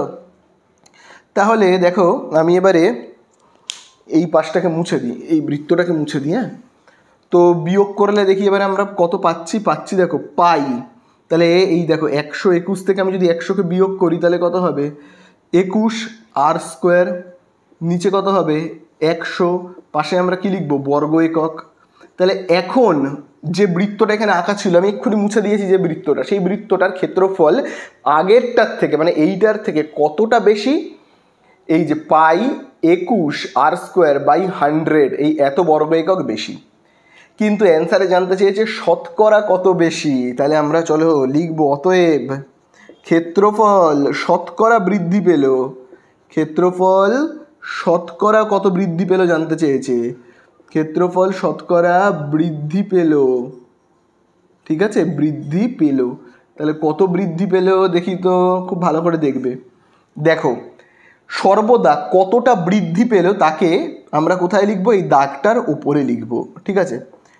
আবারও ভালো করে শুনে নাও, শতকরা কতটা বৃদ্ধি পেল তাকে আমরা কোথায় লিখবো, একটা দাগ কাটবো, কেটে তার ওপরে লিখবো। তাহলে দেখো কতটা বৃদ্ধি পেয়েছে ক্ষেত্রফল এইটা, এটাকে আমরা কি করব দাগের ওপরে লিখবো, হ্যাঁ পাই 21 আর স্কোয়ার বাই 100, ঠিক আছে। আর এই দাগের নিচে কি লিখবো, প্রথমে ক্ষেত্রফলটা কত ছিল প্রথমে, অর্থাৎ এই যে এই বৃত্তটার ক্ষেত্রফল কত ছিল একদম দেখো প্রথমেই পাই আর স্কোয়ার, দেখো এখানেও লেখা রয়েছে পাই আর স্কোয়ার, সেটাকে লিখবো নিচে। তাহলে ওপরে আমরা কি লিখবো কতটা বৃদ্ধি পেল, নিচে লিখবো প্রথমে ক্ষেত্রফলটা কত ছিল ইন্টু 100 করবো, তাহলেই তো হয়ে যাবে, শতকরা বেরিয়ে যাবে। তাহলে দেখো এই যে বড় দাগ, এই বড় দাগের ওপরে দেখো কত রয়েছে এইটা, সেটাকে আগে আমি লিখবো পাই 21 আর এর স্কোয়ার বাই 100, আর নিচে কিছু নেই মানে কি এক, এরকম ব্যাপার। তাহলে এই যে পাই আর স্কোয়ার বাই 1কে উল্টে লিখবো, গুণ চিহ্ন দিয়ে লিখবো 1 by pi r square into 100, যেমন আছে, ঠিক আছে। তাহলে চলো কাটাকুটি করি, দেখো নিচে 100 ওপরে 100 কেটে যাবে, ওপরে পাই নিচে পাই কেটে যাবে, ওপরে আর স্কোয়ার নিচে আর স্কোয়ার কেটে যাবে, তাহলে এখানে বেঁচে রয়েছে একমাত্র 21। তাহলে অ্যান্সার আমরা কত পাবো কিন্তু 21। এই হয়ে গেল আমাদের অ্যান্সার, এখানে আমি লিখে দেবো কিন্তু অ্যান্সার বলে। তাহলে জানতে চেয়েছেন আমাদের কাছে যে বৃত্তের ক্ষেত্রফল শতকরা কত বৃদ্ধি পাবে, তাহলে বৃত্তের ক্ষেত্রফল বৃদ্ধি পাবে 21%, ঠিক আছে। তাহলে এই হয়ে গেল আমাদের 27 দাগের একটা।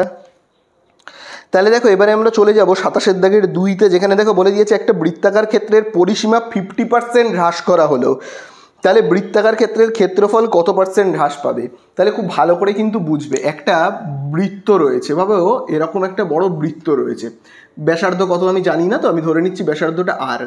এবারে এর পরিসীমা মানে বোঝো তো, এই যে এই বর্ডারটা পরিসীমাটা যদি 50% কমিয়ে দেওয়া হয়, 50% কমিয়ে দেওয়া হবে মানে ভাবো এইখান থেকে এতটার মাপ যদি হয়ে থাকে ভাবো 50 একক, তাহলে এবারে মাপটাকে ছোট করি, ভাবো 20 একক।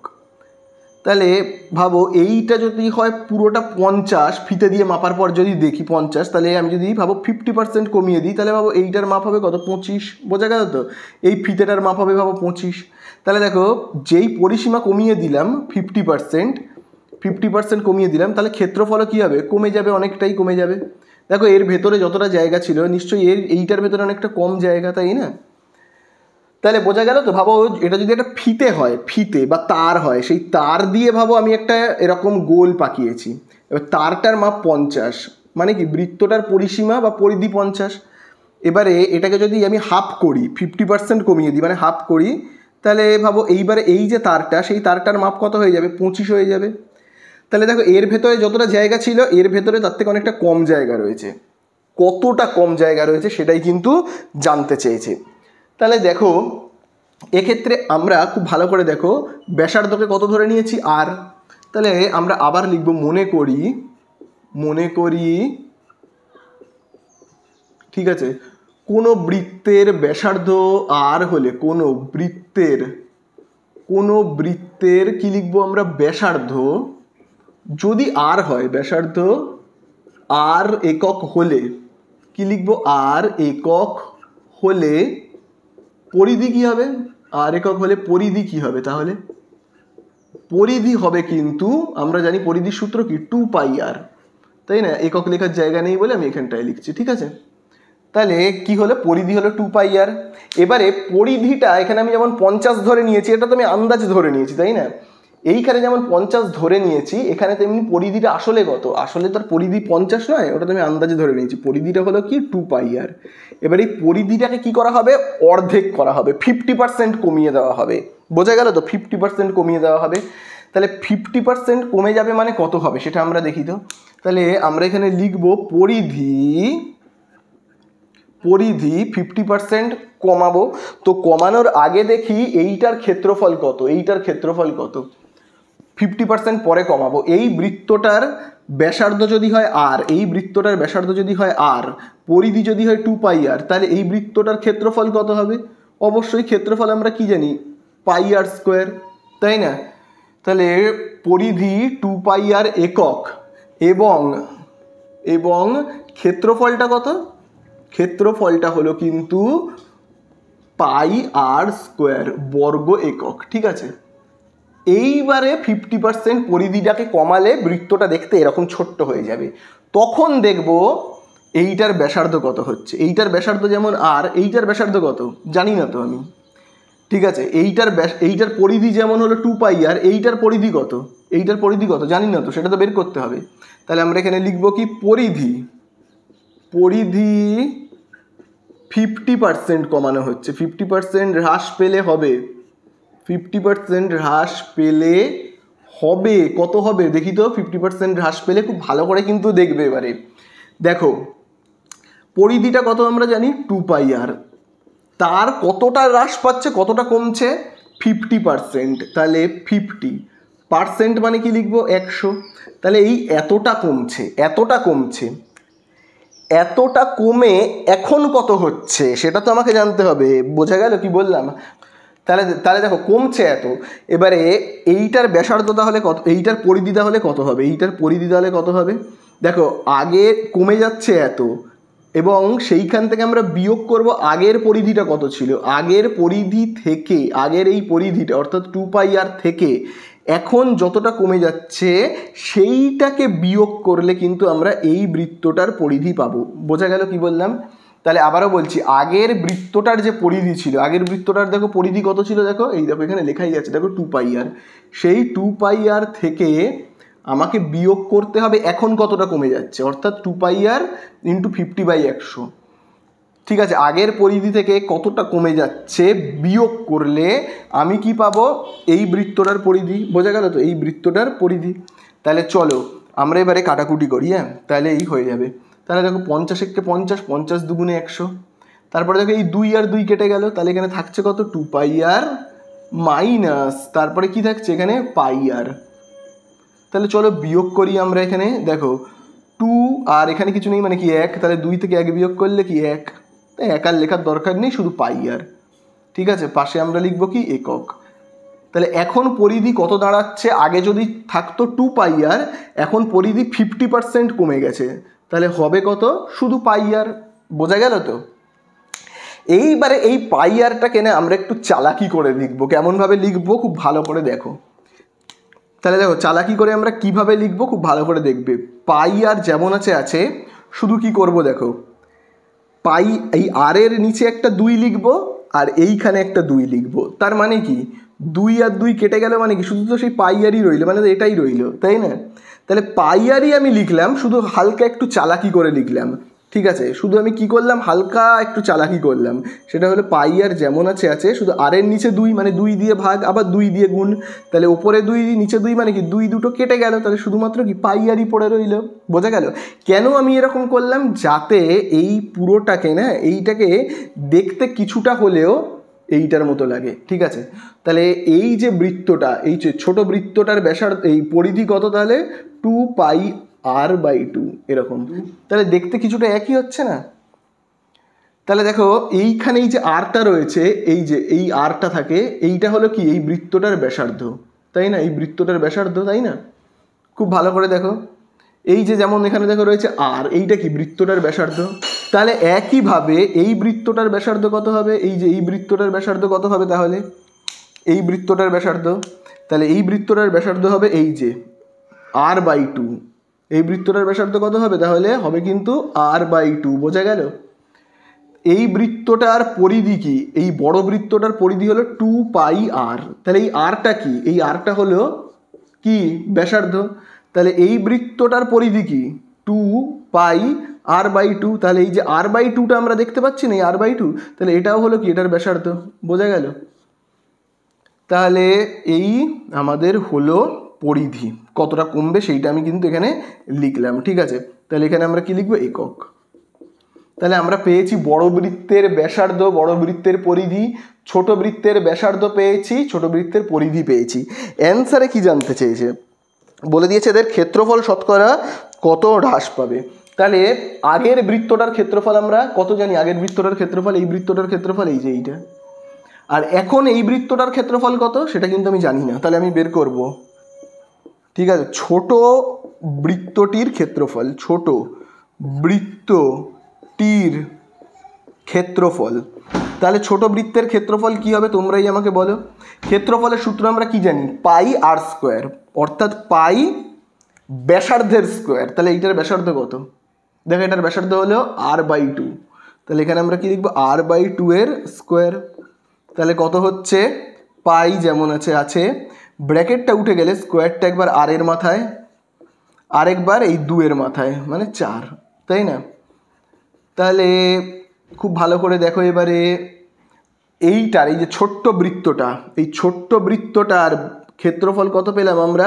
πr²/4, তাই না? আর বড়টার ক্ষেত্রফল ছিল πr², ছোটটার ক্ষেত্রফল হলো এইটা। তাহলে এখন ক্ষেত্রফল কি? কমে গেছে। তোমরা ছবি দেখেও বুঝতে পারছো, দেখো পুরো কমে গেছে, তাই না? আগে এটা যেমন বড় অনেকটা জায়গা ছিল এর ভেতরে, এখন জায়গা দেখো অনেক কম। আগে ছিল πr², এখন হয়ে গেছে πr²-এরও 4 ভাগ। ঠিক আছে, πr²ও নয়, তার 4 ভাগ, তার 4 ভাগের 1 ভাগ এখন। তাহলে এইবারে আমরা দেখব ক্ষেত্রফল কতটা কমেছে। তাহলে আমরা লিখব ক্ষেত্রফল হ্রাস পেয়েছে, ক্ষেত্রফল হ্রাস পেয়েছে।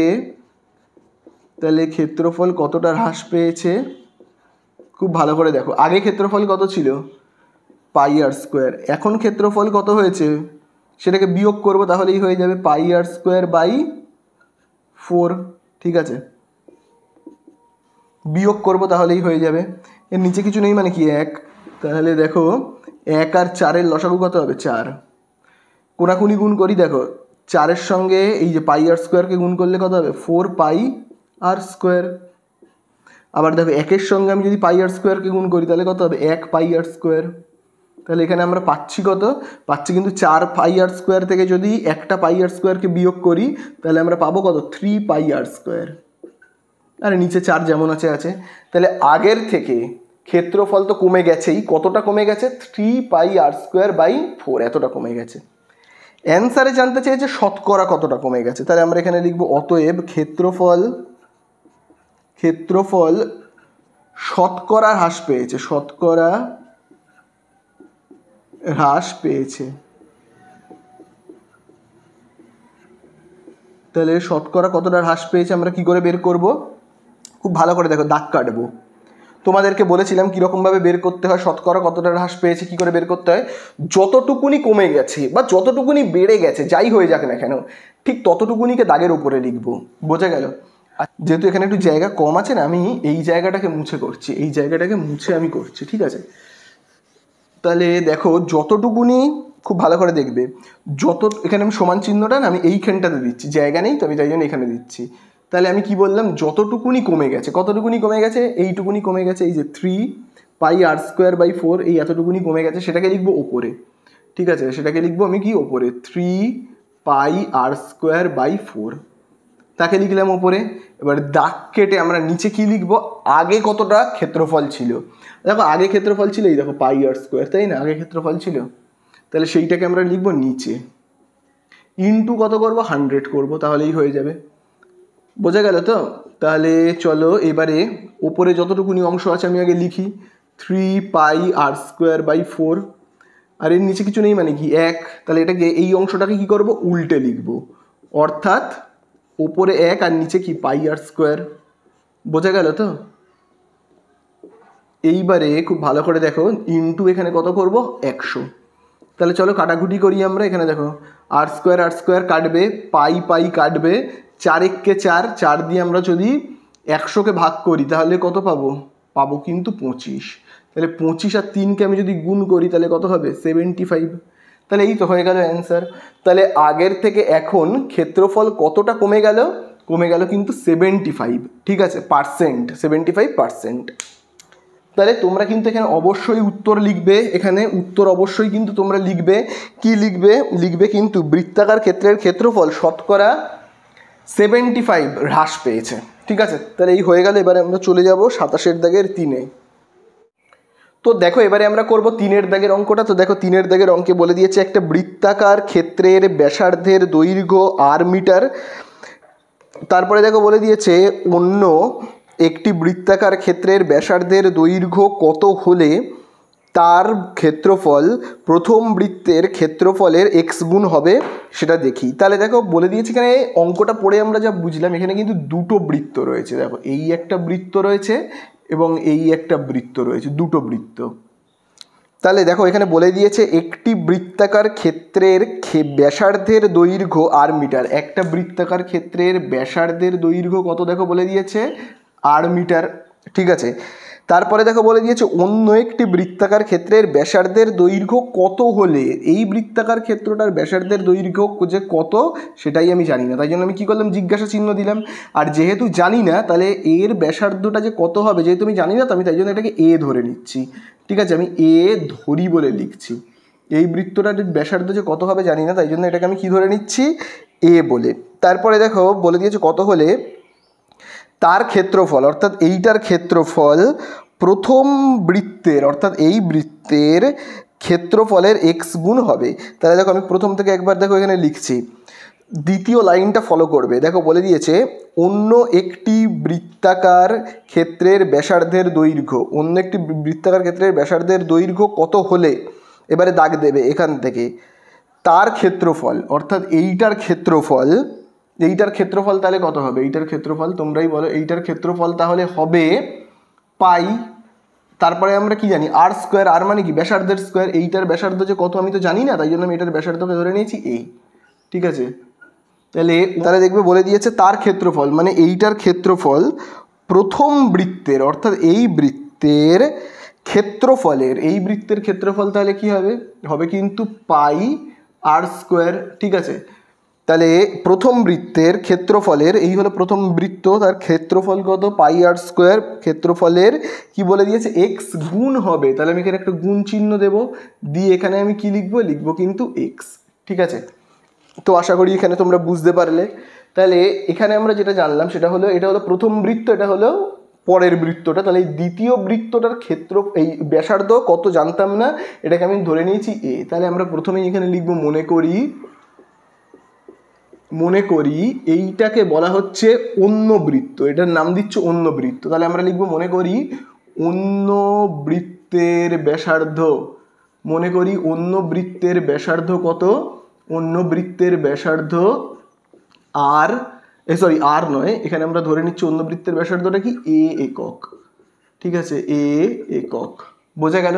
তাহলে আবারও আমি বলে দিচ্ছি অঙ্কটায়, দেখবে বলে দিয়েছে একটি বৃত্তাকার ক্ষেত্রের ব্যাসার্ধের দৈর্ঘ্য r মিটার। আমি দেখো ধরে নিয়েছি r মিটার, একটা বৃত্তাকার ক্ষেত্রের ব্যাসার্ধ।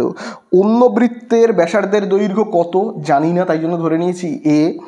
তারপরে দেখো বলে দিয়েছে কত হলে, তারপরে দেখো বলে দিয়েছে তার মানে এইটার, দেখো তার মানে এইটার, তার ক্ষেত্রফল, তার ক্ষেত্রফল কত? তাহলে এইটার ক্ষেত্রফল কত হবে? এইটার ক্ষেত্রফল হবে কিন্তু পাই এ স্কোয়ার, ঠিক আছে। তাহলে তার কি বলে দিয়েছে দেখো, তার ক্ষেত্রফল মানে এইটার ক্ষেত্রফল, দেখো আমি এখানে লিখে হচ্ছি প্রথম বৃত্তের, তাহলে এই হলো প্রথম বৃত্তের ক্ষেত্রফল, প্রথম বৃত্তের ক্ষেত্রফলের x গুণ, এই হলো গুণ চিহ্ন আর এই হলো x। বোঝা গেল? তাহলে চলো এবার এখান থেকে আমরা কার মান বের করব? এর মান বের করব। এইটার ব্যাসার্ধ জানি না আমরা, তাহলে পাইটা এখানে কি রয়েছে? গুণ রয়েছে, এই সাইডে আনবো। তাহলে কি হবে দেখো, এখানে x যেমন আছে ইনটু পাই r স্কোয়ার যেমন আছে, পাইটা এই সাইডে আসলে কি হবে? ভাগ হয়ে যাবে, আর এখানে স্কোয়ার যেমন আছে থাক। তাহলে এবার কি হবে? পাই আর পাই কেটে যাবে। তাহলে দেখো এখানে আমরা পাচ্ছি কি x আর r এর মাথাতে স্কোয়ার, আর এইদিকে দেখো স্কোয়ার। তাহলে আমরা এখান থেকে এর মান বের করব, ঠিক আছে। তাহলে এর মাথাতে স্কোয়ারটাকে এই সাইডে আনবো, আনলে কি হয়ে যাবে, রুট হয়ে যাবে। ঠিক আছে, তাহলে রুটের বাইরে কে বেরোতে পারবে, রুটের বাইরে বেরোতে পারবে আর, তার কারণ আর এর মাথাতে স্কোয়ার রয়েছে। এক্স কিন্তু বেরোতে পারবে না, ঠিক আছে, এক্স কিন্তু এর মধ্যেই থেকে যাবে। তাহলে এ ইজুকাল টু আমরা কত পেলাম, এইটা। তার মানে এই বৃত্তটার ব্যাসার্ধ কত, এই যে এই বৃত্তটার ব্যাসার্ধ, যেটাকে অন্য বৃত্ত বলা হচ্ছে, তার ব্যাসার্ধ হলো কি আর রুট এক্স। বোঝা গেল? তাহলে এই হয়ে গেল কিন্তু আমাদের অ্যান্সার। তাহলে এখানে আমরা লিখবো কি এ equal to R root x. তাহলে এই হয়ে গেল কি আমাদের অ্যান্সার। বোঝা গেল? চলে যাব আমরা এবারে 4-এর দাগে। তো দেখো এবারে আমরা চলে আসবো 27-এর দাগের 4-এ, যেখানে দেখবে বলে দিয়েছে 3 সেমি 4 সেমি ও 5 সেমি বাহু বিশিষ্ট ত্রিভুজের পরিবৃত্তের ক্ষেত্রের ক্ষেত্রফল কত। তাহলে দেখো এখানে বাহুর যে মাপগুলো বলে দিয়েছে 3 সেমি 4 সেমি এবং 5 সেমি। তো চলো সেটাকে আমি আগে এখানে লিখি। তাহলে ত্রিভুজের যে বাহু তাদের মাপ হলো 3 সেমি, এমন একটা ত্রিভুজ যার একটা বাহুর মাপ 3 সেমি, অপর বাহুটার মাপ হলো কত 4 সেমি, এবং তার পরের বাহুটার মাপ হলো 5 সেমি। আচ্ছা, এই বাহুগুলোকে না দেখে আমার একটু খটকা লাগছে। কেন? তার কারণ দেখো যে ছোট বাহুগুলো দেখতে পাচ্ছ 3 আর 4, তো আমি দেখো যদি 3-এর স্কোয়ার করি, তারপরে দেখো ছোট বাহু দুটো কত 3 আর 4, তাহলে 3 আর 4-এর যদি স্কোয়ার করি তাহলে দেখি তো কত হচ্ছে। খুব ভালো করে দেখো, 3 আর 4-এর স্কোয়ার করলে এখানে হচ্ছে, আর বড় বাহুটা কত দেখো 5, আর আমি এই সাইডে করছি 5-এর স্কোয়ার। ঠিক আছে, তাহলে এখানে দেখি তো দুটো কি সমান হচ্ছে। দেখো 3-এর স্কোয়ার কত হয় 9, 4-এর স্কোয়ার কত হয় 16, আবার দেখো এখানে 5-এর স্কোয়ার কত হয় 25, তাহলে আবার এখানে দেখো 9 আর 16কে যোগ করলে কত হচ্ছে 25, আর এখানেও দেখো কত হচ্ছে 25। তাহলে দেখো দুটোই কিন্তু সমান হচ্ছে। ঠিক আছে, দেখো এই সাইডেও হচ্ছে 25, এই সাইডেও হচ্ছে 25।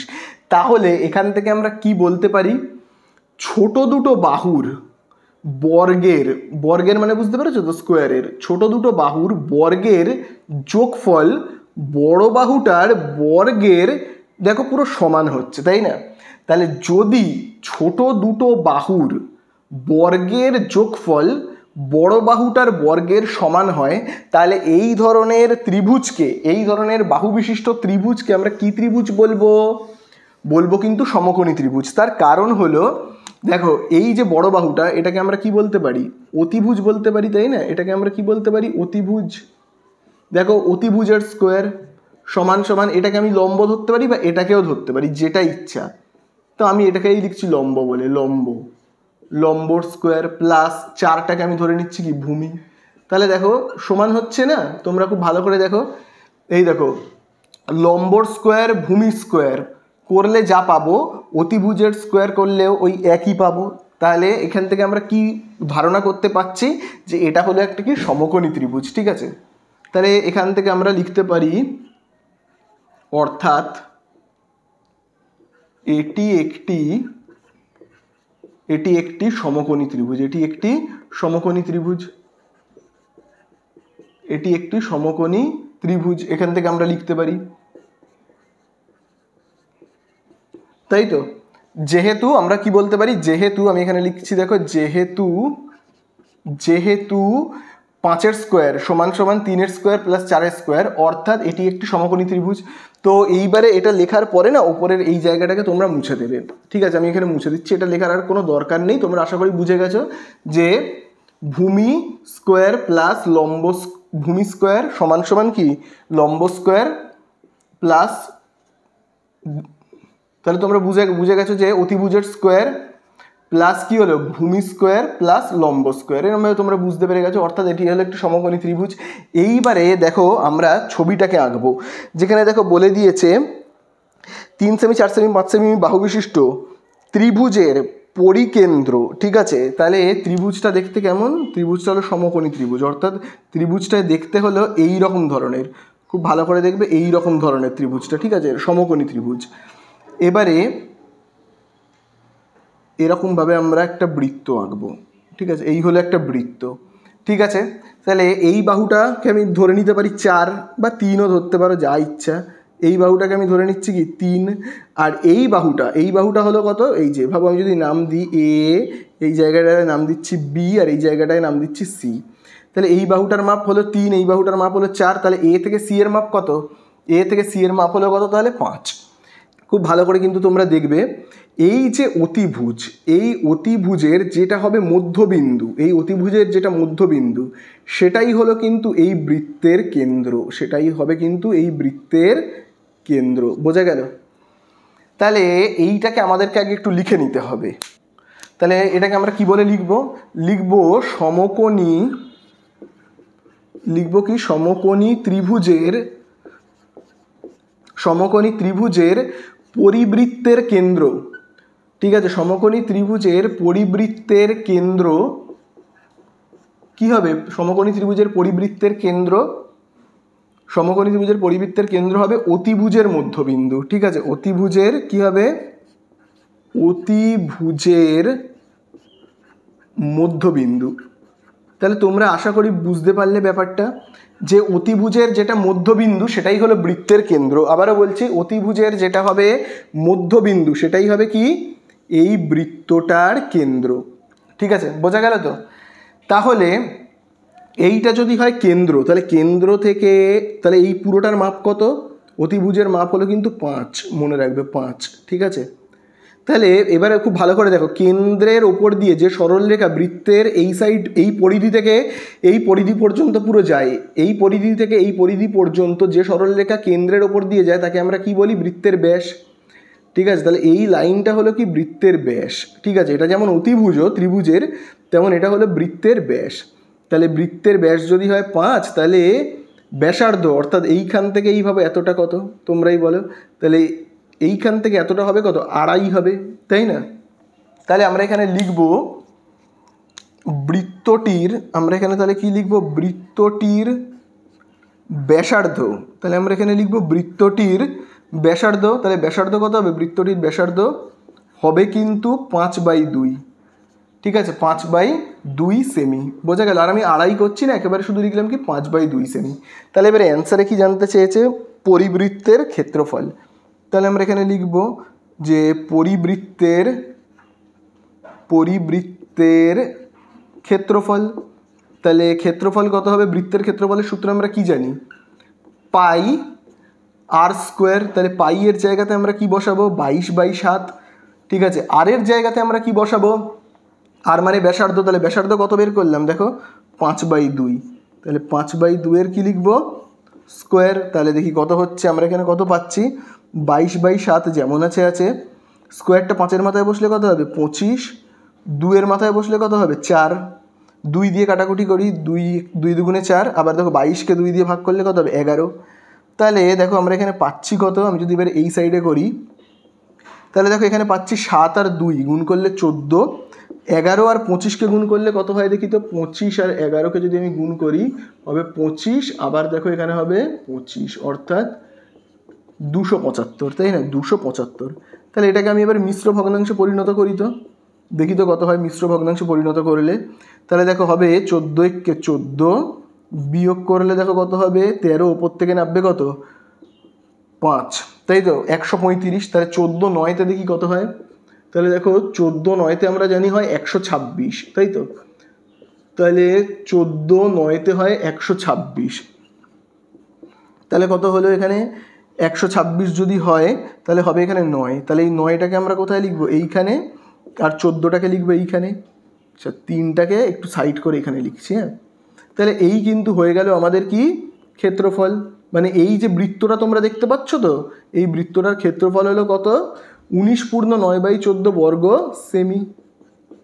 তাহলে এই হয়ে গেল অঙ্কটা আমাদের কিন্তু শেষ। ঠিক আছে, চলে যাব আমরা নেক্সট অঙ্কতে। তো দেখো এর পরের অঙ্কটা, লাস্ট অঙ্কে দেখো বলে দিয়েছে সমবেদ বিশিষ্ট একটি টিনের পাত থেকে 3টি বৃত্তাকার চাকতি কেটে নেওয়া হলো। অর্থাৎ খুব ভালো করে দেখবে, এই রকম একটা টিনের পাত রয়েছে। ঠিক আছে, এরকম একটা টিনের পাত রয়েছে। তো এখান থেকে না 3টে এরকম বৃত্তাকার চাকতিকে কেটে নেওয়া হবে। ভাবো এরকম, তারপরে ভাবো এরকম একটা বৃত্তাকার, 3টে বৃত্তাকার এরকম চাকতিকে কি করা হলো? কেটে নেওয়া হলো। এইবারে দেখো কি বলে দিয়েছে কিন্তু বৃত্তাকার চাকতি 3টির ব্যাসের দৈর্ঘ্যের অনুপাত 3, 5, 7, 3:7। 5:7, ঠিক আছে। এটা কিন্তু ব্যাসের অনুপাত, মানে ভাবো এর ব্যাস কিছু একটা ছিল, এইটার ব্যাস কিছু একটা ছিল, এটার ব্যাস কিছু একটা ছিল, এই ব্যাসগুলোর অনুপাত করে ভাবো এটার ব্যাস ছিল হয়তো 30, এটার ব্যাস ছিল হয়তো 50, এটার ব্যাস ছিল হয়তো 70। তো যদি আমি এই ব্যাসগুলোর এরকমভাবে অনুপাত করি, তাহলে অনুপাত করলে কি হবে, এরকমভাবে কেটে গেলে থাকবে কত, 3, 5 আর 7, তাই না? তাহলে এখানে অনুপাতটুকুনি বলে দিয়েছে। তাহলে আমাদেরকে বের করতে হবে আসলে ব্যাসের মাপটা কত ছিল, আসলে যে ব্যাসের মাপটা সেটা কত ছিল সেটা কিন্তু আমাদেরকে বের করতে হবে, ঠিক আছে। তো দেখো আসলে যে ব্যাসের মাপ কত ছিল সেটা তো আমি জানি না, তার মানে এটা যেমন 30, 50, 70 হতে পারে, আবার অন্য কিছুও হতে পারে, এবং সেটা যাই হোক না কেন সেটা কাটাকুটি করে কিন্তু হবে এইটা, কাটাকুটি করে কিন্তু হবে এইটা। তাহলে শুধু যে এদের মধ্যে যে 10ই সাধারণ উৎপাদক ছিল সেটা আমি কি করে বুঝবো, সেটা তো আমি জানি না, হ্যাঁ। তাই জন্য আমি ধরে নিচ্ছি এদের সঙ্গে যে কত ছিল সাধারণ উৎপাদক আমি যেহেতু জানি না, আমি ধরে নিচ্ছি এক্স এক্স এক্স। তাহলে এর পুরোটার ব্যাসের দৈর্ঘ্য 3x, এটার ব্যাসের দৈর্ঘ্য 5x, এটার ব্যাসের দৈর্ঘ্য 7x, ঠিক আছে। তাহলে এদের ব্যাসার্ধের দৈর্ঘ্য কত, এদের ব্যাসার্ধের দৈর্ঘ্য কত, তাহলে আমরা এখানে লিখতে পারি বৃত্ত